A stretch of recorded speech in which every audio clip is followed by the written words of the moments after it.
Pinaiimbestigahan na ni PBBM ang pananambang kay BARM Chief Minister Abduraouf Makakua.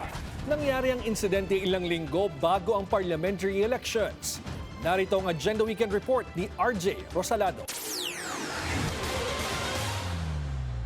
Bakas ang mga tama ng bala sa bintana at likuran ng sasakyang ito. Dito umano nakasakay si BARM Interim Chief Minister Abduraouf Makakua nang paulanan sila ng bala ng mga armadong lalaki sa Barangay Bito, Datu Udin Sinsuat sa Maguindanao del Norte. Nitong Sabado, August 15, tinamaan din ang dalawang sasakyan na kasama sa convoy ni Makakua. Nakaligtas sa ambush si Makakua at wala ding tinamaan sa kanyang mga kasamahan. Bago ang pananambang, galing si Makakua sa isang aktibidad ng Bangsamoro Federalist Party kung saan nanumpa siya bilang bagong chairperson at presidente ng partido. Na-distract yung kami na magkakasama dahil merong reported na bomb na nilagay doon sa kalsada.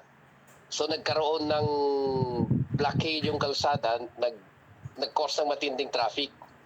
Kaya gusto naming lumabas ng earlier, hindi kaya. So hapon, ang usapan namin, magkanya-kanya na ng lusot kung saan pwedeng dumaan. So in the end, yung convoy niya ay 4 lang na sasakyan. Siya lang. Walang nakasama sa kanya na kami magkakasama. Wala pang pahayag si PNP BARM Regional Director General Christopher Abesha kaugnay sa nangyaring pananambang dahil ongoing pa umano ang investigasyon.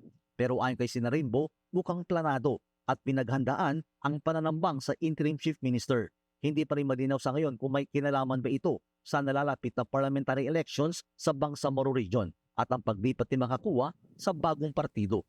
Ayaw natin mag-speculate. Nandun naman yung PNP at saka yung AFP. Nag-iimbestiga na sila kagabi. Nagkausap-usap po kami. So ang directive ni Chief Minister ay mag-investigate at tutukan yung lahat ng angles doon. At huwag muna mag-issue ng mga statements na wala pa naman basis.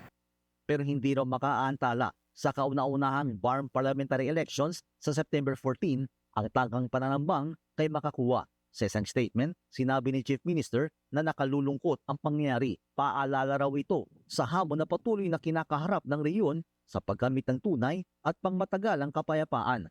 Kinondena rin ng Philippine Army ang nangyaring pag-atake habang pinaiimbestigahan na rin ito ng COMELEC sa PNP at AFP. Nanawagan naman ang Office of the Presidential Advisor on Peace, Reconciliation and Unity sa lahat ng sektor sa Bangsamoro Region na respetuhin ang democratic process at rule of law. Si Makakua ang itinalagang Interim Chief Minister sa Bangsamoro Transition Authority matapos magbitiw sa pwesto si Ahod Al-Haj Murad Ibrahim. Pero pumalag naman dito ang MILF dahil hindi daw kasama ang pangalan ni Makakua sa official list of nominees for Chief Minister. Para sa Agenda Weekend, RJ Rosalado, Billionaire News Channel.